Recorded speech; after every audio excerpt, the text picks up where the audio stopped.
moi je suis Arnaud Rossignol, donc je suis responsable du centre de service. Donc le centre de service au CERF France Poitou-Charentes, c'est quoi?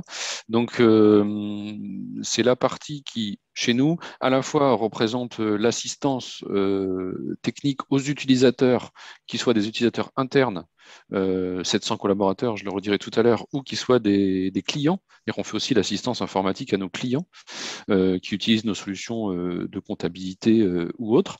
Et je gère aussi la partie des administrateurs réseau. Donc là, ben, c'est un peu ce qu'on va parler aujourd'hui, la partie admin réseau, la partie lien, etc.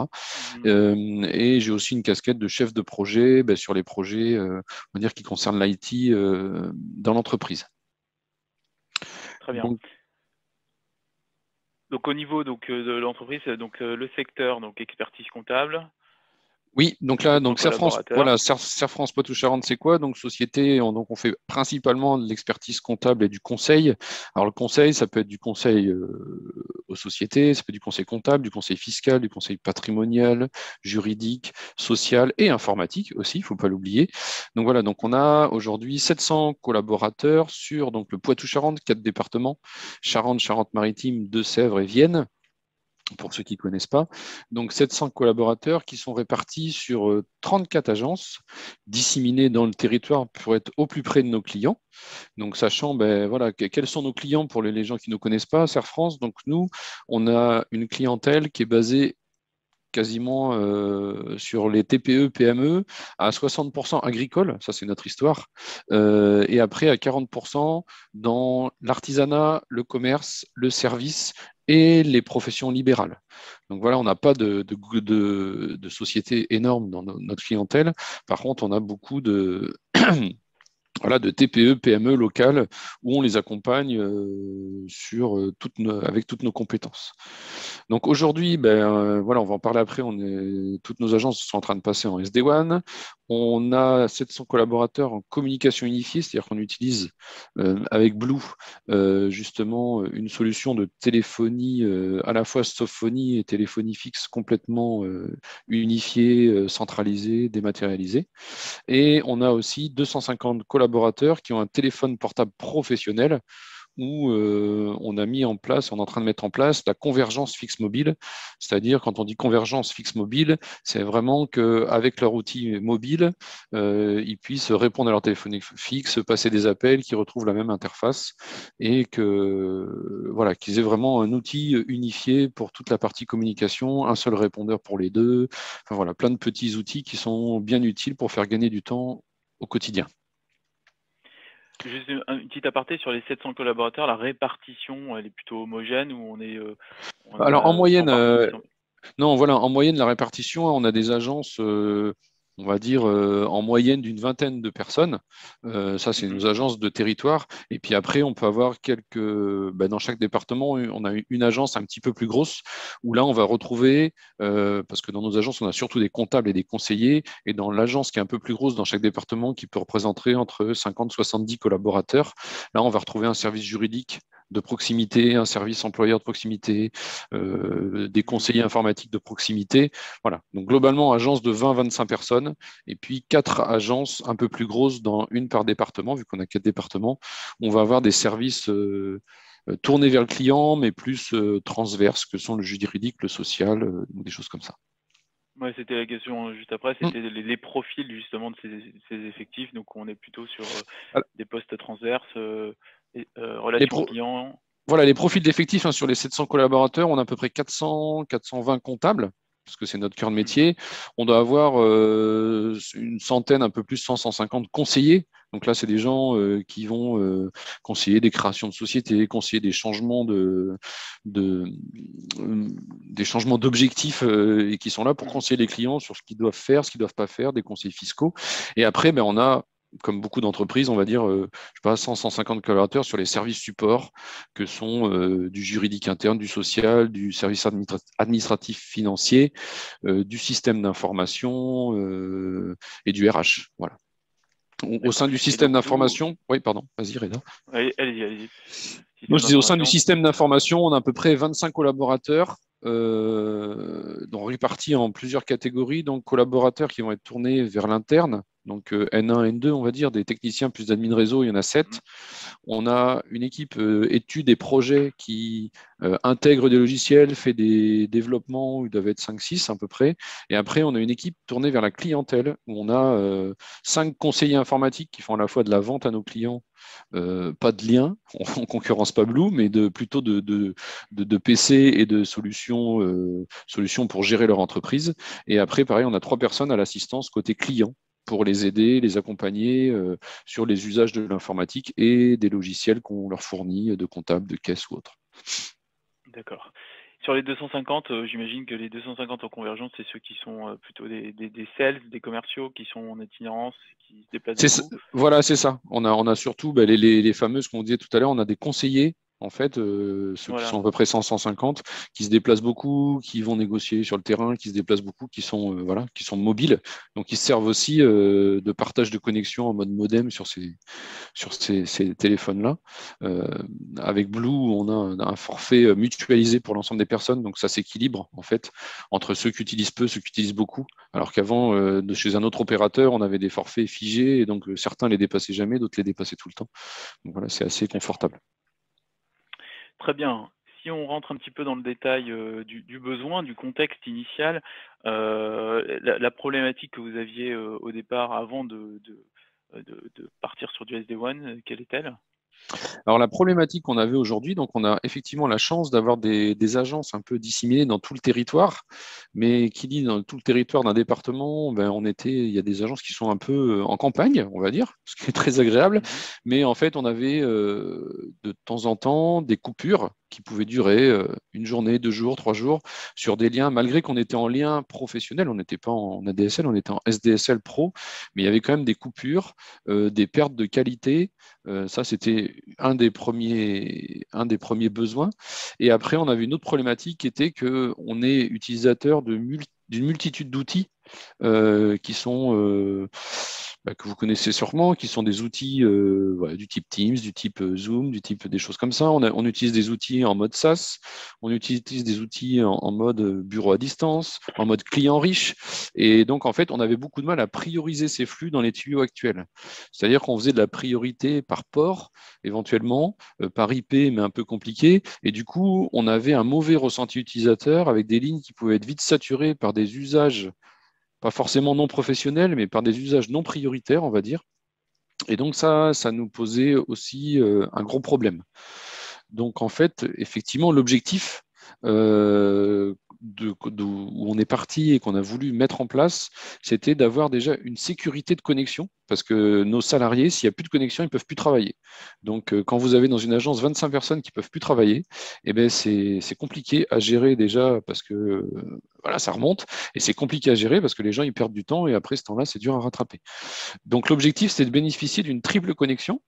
Donc si je rentre un tout petit peu dans le détail, c'était d'avoir déjà l'ensemble de nos sites fibrés, pour avoir une meilleure qualité de service et un meilleur débit, d'avoir un deuxième lien type. Alors là, nous, on a fait notre choix, parce que l'avantage du SD-WAN, c'est qu'on peut agréger tout ce qu'on veut. On a fait le choix d'intégrer une XDSL, donc soit une ADSL, soit une VDSL, ou soit dans quelques sites, mais ça commence juste, c'est le balbutiement des FTTH, mais on doit avoir un site éligible ou 2 maximum, et d'agréger avec ceci une ligne 4G. Donc, ce qui fait qu'en fait, l'idée, c'était de dire les flux professionnels passent dans la fibre, les flux non professionnels ou non prioritaires passent dans la XDSL, et en cas de panne de l'une ou des autres, on a soit la DSL qui prend le relais sur la fibre, soit l'inverse, et aussi la 4G qui peut prendre, on a tous connu, pour ceux, oui, moi j'ai connu plusieurs fois la fameuse pelleteuse qui, sur la voirie, coupe les câbles, et donc là, dans le cas où elle coupe la fibre et la XDSL, on a quand même un secours 4G qui nous permet de travailler, on va dire, peut-être en mode dégradé, mais de ne pas avoir de coupure. Donc, ça permet de garder la messagerie, ça permet de garder des téléchargements de fichiers, et ça permet aux gens de travailler peut-être en mode dégradé, voire des fois pas du tout en fonction du débit qu'on peut avoir, mais ça nous permet d'avancer là-dessus. Donc là, vraiment être bien sécurisé, d'avoir toujours un backup, mais vraiment là, vous êtes, C'est ça. on va L'objectif, dire comme on dit, ceinture bretelle, quoi. c'est ça. L'objectif, c'est qu'il n'y ait jamais de coupure de lien au niveau de l'agence, quoi qu'il arrive. Ouais. Et le deuxième Et objectif, voilà, sur sur les liens 4G que l'on a mis en place, on a fait des tests aussi avec les 4 opérateurs pour justement ne pas avoir en gros que des liens orange et que le c'est 4G ça. soit potentiellement sur un lien Mm, Bouygues ou SFR pour justement s'affranchir d'une coupure mm. d'opérateurs d'infrastructure. C'est ça. Sur cette partie 4G, effectivement, on a eu un jeu, ou deux jeux de fournis avec tous les opérateurs. Et dans chaque agence, on a testé quel était le meilleur opérateur disponible, enfin, au niveau du débit, en fait. Hein, on fait des tests de débit, voilà. Et ça nous a permis de mettre en place le meilleur opérateur possible dans chaque agence. Et même pour des agences où on avait des doutes, parce que, par exemple, notre salle serveur était en sous-sol, et ben ce boîtier 4G n'est pas. Comment dire, et pas intégré au boîtier, ça fait qu'il peut être déporté dans l'agence à un autre endroit via un simple câble RJ45 pour avoir dans l'agence l'endroit où ça capte le mieux, si c'est une agence à plusieurs étages ou en fonction de la construction. Donc le deuxième objectif qui était de prioriser les flux dans notre besoin, c'était voilà, de dire, nous, on veut, ce qu'a dit un petit peu Johan en début de réunion, on veut absolument, on voulait et on veut absolument prioriser les flux par applicatif et non plus par IP ou par port, c'est-à-dire être beaucoup plus fin sur ce qu'on veut prioriser, ce qu'on veut qui passe, et éventuellement même, nous, on va jusqu'à bloquer certains flux par rapport à la sécurité ou cybersécurité, ou par rapport aux usages qu'on a décidé de nos liens en disant non, ce flux-là, il est bloqué, ou ce flux-là, il est prioritaire, ou ce flux-là, il est pas prioritaire. D'accord. Et donc vous aviez connaissance de la solution, enfin de la techno SD-WAN avant de faire le choix de cette solution Oui, oui, on comment s'était ça s'est déjà, passé? enfin voilà, dans la veille techno, on avait vu que, on pensait effectivement que cette technologie SD-WAN, parce que bien sûr en VPN MPLS, on peut aussi faire de la priorité assez fine avec des outils, mais en fait, ce qui nous intéressait vraiment, c'était aussi, voilà, pouvoir agréger des liens et pas que deux. Parce qu'en VPN MPLS, on ne peut pas en agréger beaucoup. C'était dire, on peut agréger des liens de tous les opérateurs et surtout prioriser les flux finement. Et l'objectif aussi, c'était d'avoir une interface unique pour faire tout ça. Ça, c'était dans notre cahier des charges. Quand on a été voir, effectivement, on a consulté pas mal d'opérateurs locaux, nationaux, sur cette partie-là, avec l'idée, effectivement, comme c'est écrit en dessous, on voulait un interlocuteur unique. Parce que, voilà, le choix d'un interlocuteur unique, mais qui soit lui-même, ce qui nous intéressait, c'était qu'il soit lui-même multi-opérateur, parce qu'en en fait, je ne sais pas si on en parle après, mais c'est que dans la mise en place, en fait, on a des liens finalement chez tous les opérateurs du marché, que ce soit les opérateurs connus, voire des opérateurs un peu plus locaux en fonction de la taille des villes, où on peut avoir des opérateurs de fibres locaux qui nous permettent d'avoir un meilleur débit pour un meilleur prix, quoi, en fait. C'est l'avantage Oui. de ça. Oui, donc du Ça, coup, on a vous passez au proposé travers de Blue pour gérer ça. Ouais. Oui, voilà, c'est-à-dire que nous, on a dit, voilà le débit minimum qu'on veut par agence, parce qu'effectivement, il y a des agences où on a 25 personnes, donc là, on a pris une fibre à 10 mégas, plus une XDSL, plus une 4G, et après, sur les sites où on a 50 personnes, on a pris une fibre à 100 mégas, et donc là, Blue a pu nous amener l'expertise et de dire, voilà, vous, par rapport à votre besoin et à votre choix, voilà l'opérateur qui est le mieux placé au niveau financier, au niveau... voilà, au niveau de la desserte de l'agence, et voilà ce qu'on peut vous proposer. Très bien. On va passer justement à cette étude et ce déploiement. Donc vous avez démarré par un POC, vous avez testé ça sur 3 sites. Alors pourquoi 3 sites et quel site en particulier? Alors en fait, voilà, on a souhaité en fait, on avait mis dans ce POC, en fait, Proof of Concept, on avait dit, voilà, nous on veut tester sur 3 sites avant de s'engager sur l'ensemble des sites. Donc pourquoi faire? C'était pour tester déjà si ce qu'on nous vendait était bien réel, c'est-à-dire qu'effectivement, nous, ce qu'on voulait tester, c'est des choses toutes bêtes, c'est de dire, voilà, on a les 3 liens qui marchent, il y a un lien qui coupe, donc qu'est-ce qui se passe? Est-ce que c'est vraiment réactif? Est-ce qu'il faut ouvrir un ticket pour basculer sur la ligne de secours? Comment ça se passe? Il y avait aussi tester les débits, vérifier que les débits livrés étaient bien les débits annoncés, tester les latences.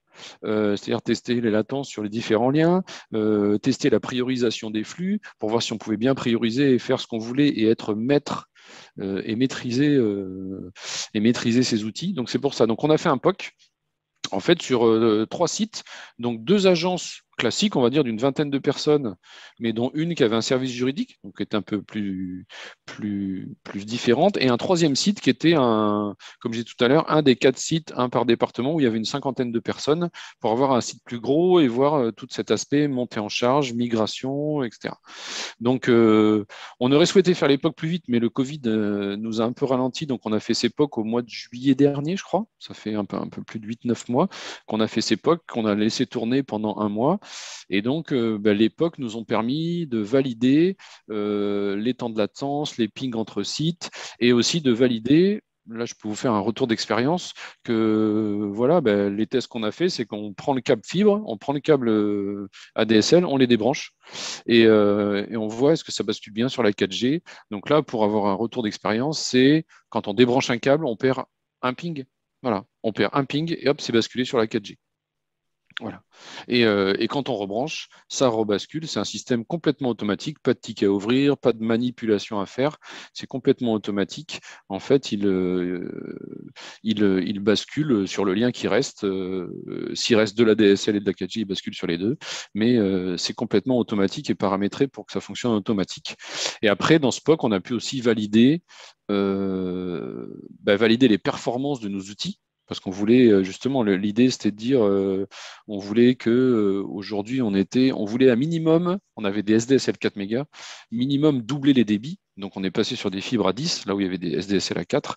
Et donc on a vraiment testé que le débit annoncé était bien livré et que les ressentis utilisateurs par rapport à la performance étaient bien bons sur les outils et qu'ils voyaient une réelle amélioration du fonctionnement des outils, même si la ligne ne fait pas tout, mais au moins sur les outils qui étaient dépendants de la ligne. Voilà. Et donc ça, on a bien vérifié que ce POC fonctionne, que tout fonctionne avant on va dire, de contractualiser l'offre complète avec Blue et de déployer. On en vient au déploiement, donc site par site. Donc là, aujourd'hui, vous avez déployé une partie des agences. C'est ça. Donc en fait, on est un déploiement site par site. Le Covid, effectivement, la Covid nous a pas aidé parce que en fait, certains opérateurs, il y a des liens qui ont pris du retard. Donc là, on a déployé à peu près une vingtaine de sites sur 34. Et je pense que d'ici fin avril, on est bien parti pour que tout soit déployé d'ici fin avril. Donc on le fait site par site. Donc c'est un choix qu'on a fait en fait plutôt en fonction des délais de production des lignes plutôt que par choix réel de notre part, hein, parce que de toute façon, on est dépendant des opérateurs. Voilà, ce qu'il faut savoir, c'est quand on passe à la fibre, quand on n'y est pas, parce que si on y est déjà, il n'y a aucun souci. Les sites qui étaient déjà fibrés, ça s'est fait très, très rapidement. On peut avoir des délais chez les opérateurs de 10-12 semaines pour passer des fibres, et quelquefois, on peut avoir des surprises à la fois sur des éléments de voirie où ça nécessite des travaux, donc ça peut prendre des fois 2-3 semaines de retard. Et puis on a eu des surprises chez nous sur l'intérieur de nos sites, sur des dessertes en fait, où on a des bâtiments qui sont plutôt récents dans certains endroits, plutôt un peu plus vieux dans d'autres. Et en fait, on avait forcément, vu qu'on était cuivré avant pour la téléphonie et pour la SDSL, tout ce qui est cuivre, ça pose pas de problème. Par contre, tout ce qui est fibre, certains opérateurs ou sous-traitants d'opérateurs, ils font une étude en fait, et dans l'étude, ils nous disent oui, vous n'avez pas de desserte interne, il faut passer une goulotte entre l'arrivée télécom et votre baie de serveur. Donc là, le temps, c'est juste de trouver un artisan qui fasse ça, un artisan électricien, pour qu'il puisse câbler la fibre. Donc ça nous a mis pas de retard, mais ça a pu engendrer une semaine ou deux de délai par rapport à ces sites. Après, ce qu'il faut savoir dans le déploiement en lui-même, donc dans la migration de l'ancien opérateur vers Blue, on le planifie. C'est planifié un peu à l'avance et on a encore migré un site mardi. Le déploiement, c'est à peu près une coupure de quelques minutes, hein. C'est-à-dire qu'en fait, on bascule, on branche, on vérifie entre l'ancien opérateur et le nouvel opérateur que tout est passé, on teste, et en général, voilà, en un quart d'heure, on fait ça à midi, on a juste les équipements installés, on bascule, et après, on vérifie bien, une fois que c'est basculé, que les 3 liens fonctionnent, que les temps de latence sont bons, que les performances sont là, parce qu'on peut aussi avoir quelques surprises on a une surprise sur un site, sur une fibre Orange qui avait un temps de latence très très mauvais. Et en fait, en ouvrant un ticket, enfin, Blue a ouvert un ticket chez Orange, nous a fait changer de lieu de collecte, je crois que ça s'appelle comme ça, et pour avoir la performance maximum. Voilà, pour avoir une performance maximale, c'est arrivé sur un site. Mais ça, voilà, ça a été résolu rapidement. Parfait. Donc site par site, et puis en plus après, par la suite, il y a eu la prise en main des interfaces. Donc notamment, et on va le montrer ensuite au niveau de la démo de Johan, le Forti Manager avec notamment la partie principale, la priorisation des flux, et ce que vous utilisez également, le filtrage web. Donc comment ça s'est passé au niveau de la prise en main? Voilà, donc nous, ce qu'on souhaite, hein, de notre entreprise, c'est peut-être une particularité, mais on souhaite s'affranchir du matériel en général, parce que ça ne nous intéresse pas. Par contre, on souhaite garder la main sur les interfaces pour avoir une meilleure réactivité au niveau de nos utilisateurs. Donc, en fait, on avait conclu avec Blue qu'on serait formé aux utilisations du Forti Manager, hein. Donc, en fait, le principe, c'est qu'on a des Forti dans chaque agence qui font l'agrégation des liens, qui fonctionnent. Par contre, tout est géré en centrale. Ils sont tous raccordés à un Forti Manager qui est en centrale et donc qui nous permet de gérer à la fois la partie firewall, les règles géographiques, toutes les règles de connexion, et à la fois la priorisation des flux applicatif par applicatif, site par site, et aussi on utilise chez Forti le filtrage web. C'est-à-dire que quand on dit filtrage web, c'est-à-dire qu'il y a des sites qu'on autorise, et déjà, enfin, tout un ensemble de sites, ce qui est interdit par la loi française, qu'on bloque. Et en fait, quand les gens essayent d'aller sur ces sites-là, ben, ils ont un message qui leur dit que le site est bloqué parce qu'il est dans la catégorie un tel ou un tel. Donc, l'intérêt de prendre en main ces interfaces, donc on a, oui, ce que je n'ai pas parlé, dans le déploiement site par site avec Blue, on a en fait un comité de projet une fois par semaine d'1 heure qui nous permet de faire le point des sites restants à déployer, de comment avancent les travaux. Là, je l'ai fait de 9 à 10 ce matin, de comment ça avance, si on a des questions, un point avec un chef de projet unique et son assistante pour faire avancer tout ça le mieux possible. Et après, dans la phase de mise en place, on a ce qu'on appelle des workshops, en fait, qui peuvent être des workshops d'1 heure, 2 heures, 3 heures, sur la prise en main des outils ou sous toutes les questions qu'on pouvait se poser. Donc là, en fait, le filtrage web, la priorisation des flux, on a eu des workshops qui nous ont permis de faire monter en compétence mes admins de réseau que je gère, qui peuvent maintenant être complètement indépendants. Si je donne un exemple très factuel, c'est que, par exemple, nous, dans notre région Poitou-Charentes, on a une ville qui s'appelle Cognac et qui produit, qui produit le cognac, justement. Et en fait, quand on met la catégorie des sites interdits par la française, là, il y a la vente d'alcool et il y a certains sites de cognac qu'on utilise à titre professionnel qui étaient bloqués. Et bien là, on a la main directement pour aller autoriser ces sites à la volée. En fait, on dit non, ce site, oui, OK, il est bloqué, on l'autorise. OK, il est bloqué, on l'autorise. Et c'est immédiat, c'est-à-dire 3 minutes après, on va dire le collègue peut accéder au site. En fait, il nous ouvre juste un ticket. Et l'avantage, c'est qu'on est complètement indépendant là-dessus. Et de même, quand on a une nouvelle application qui arrive, ou si suite à une mise à jour d'une application, on a un flux qui a changé de port, qui a changé, eh bien, on a aussi la main pour pouvoir autoriser des nouveaux flux pour que ça fonctionne le mieux possible. Bon, on va le voir, merci pour tout ce détail, c'est très bien. Et on va le voir justement après avec Johan au moment de la démo, donc parfait. Étude déploiement et enfin le choix de Blue. Donc pour résumer un petit peu pourquoi cette solution, ça c'est important. On peut peut-être récapituler, je vous laisserai la main.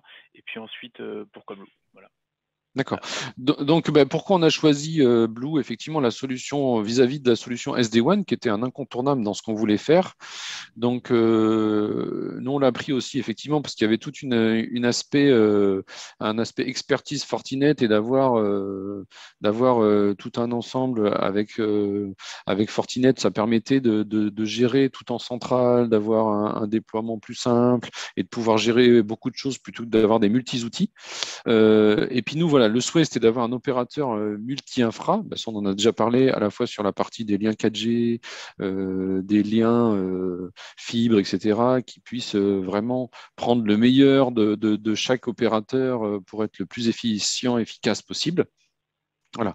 Après le choix de Blue, on s'est porté aussi sur le choix de Blue par rapport à la réactivité et par rapport au fait que effectivement, on a travaillé avec Johan Bourg en avant-vente et après, à partir du moment où on a déployé, on a un chef de projet avec son assistante, avec un expert technique qui nous suit depuis le POC, depuis le début du déploiement et qui sont accessibles par mail, par téléphone facilement et qui ne changent jamais. Donc ça, c'était aussi quand même une force parce que on a cette réactivité-là rapide, surtout sur la phase de mise en place. Après, une fois que c'est mis en place, bien sûr qu'il y a un système de tickets où on peut ouvrir des tickets pour des petites modifications non urgentes, pour des voilà, assez classiques, mais c'est vrai que dans toute la phase de pré-production et de mise en production, on a cette réactivité-là.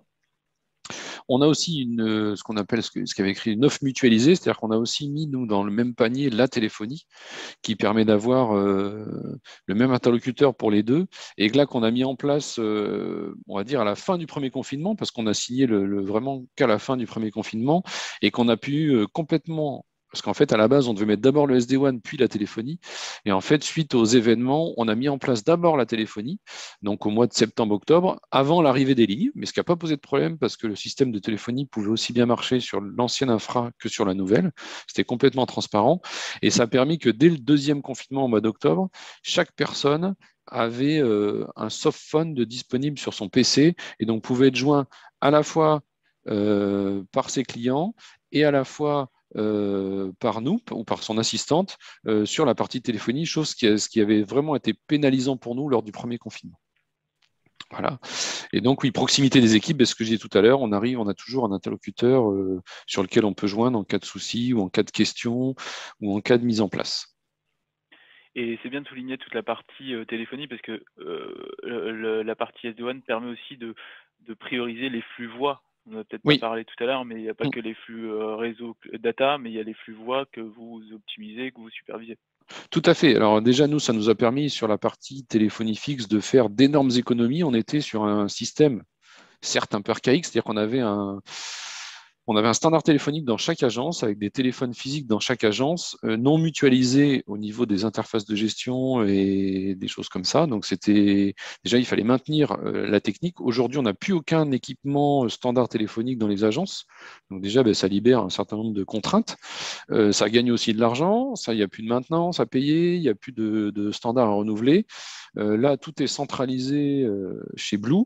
Et voilà, le gros avantage aussi sur cette partie téléphonie, voilà, c'est qu'on est passé à une téléphonie vraiment centrale. On peut se joindre dans agence. Il y a des prises de téléphone. On a même fait évoluer notre organisation. Ça a été un changement à gérer, mais qui se passe super bien, où en fait maintenant, plutôt que la prise de téléphone soit par agence, nous, on va dire, à peu près 8 territoires qui représentent 3-4 agences, et donc les prises de téléphone par les assistantes se font par territoire.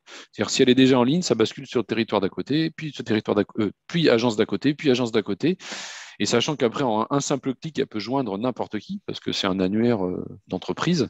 Et donc, on est passé, pour vous dire les premières statistiques, quand on a commencé en octobre, on était à 70% d'appels pris et éventuellement 20-30% des appels en fonction des agences qui tombaient sur répondeur.